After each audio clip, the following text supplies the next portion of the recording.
Hey everyone, we're going to go through an eighth note diddle exercise. We're going to do this by running a double stroke through an eighth note 4-2-1. So we're either going to double the downbeat or the upbeat. Let's drum through it and then we'll talk about it. This is at 1:30.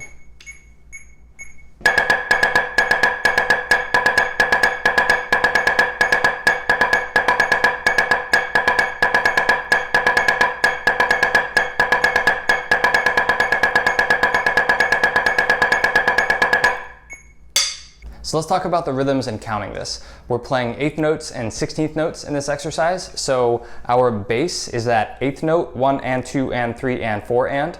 So in the first pattern we play, we're going to double the downstroke or the 1 and turn it into a 1 and an E. So 1 E and, 2 E and, 3 E and, 4 E and, or as we like to count, foot E and, foot E and, foot E and, foot E and. And then that second bar is 1 and a 2 and a 3 and a 4 and a, or foot and a foot and a foot and a foot and a. So something that I wanted to point out here was if I were to write this exercise out, I would do the eighth note version where I would just write out all of the eighth notes and then put the diddle slash over either the downbeat or the upbeat.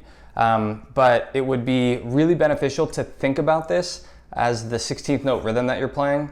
And that could be said for any diddle or roll exercise at any speed. Any rhythmic value, but it's easier to do this here when we have very clear labels for our doubled. So if we double an eighth note, that becomes 1 E. So we have a way to label all of those notes that we're playing. It becomes more difficult when you start doubling triplets and 16th notes.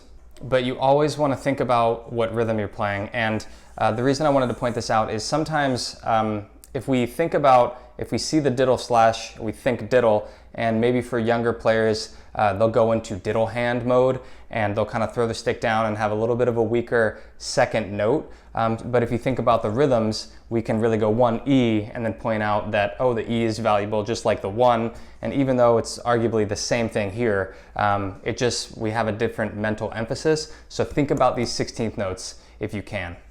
And in case this is new for you, this is the same thing as this. We've got 1 and, we double the 1, it becomes a 1 E and then this is the same thing as this. We've got 1 and, double the and, it becomes anda, 1 anda.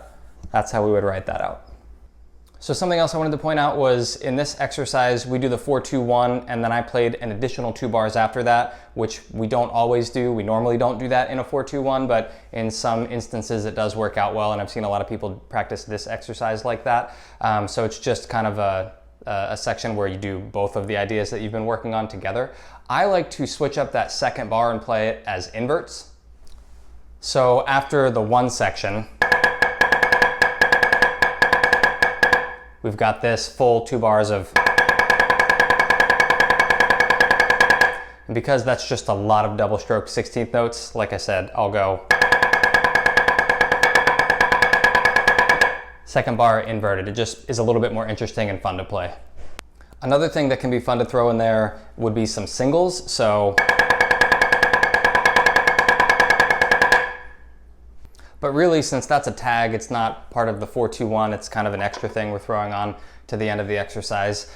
Just put something there that's fun, or maybe that would be useful to you if you're practicing, if your show has a lot of paradiddle-diddles in it and you need to work on those. That would be a cool thing to throw in a tag. So maybe your second bar could be paradiddle-diddle, paradiddle-diddle, and you could single to the end. So, but yeah, use that tag to find something that's fun to practice. All right, let's play this one a little bit faster. This is at 180.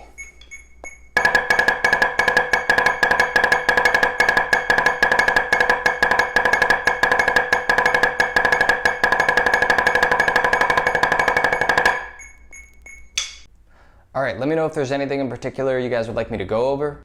If you have any questions in general about drumline or auditioning or technique, feel free to shoot me an email.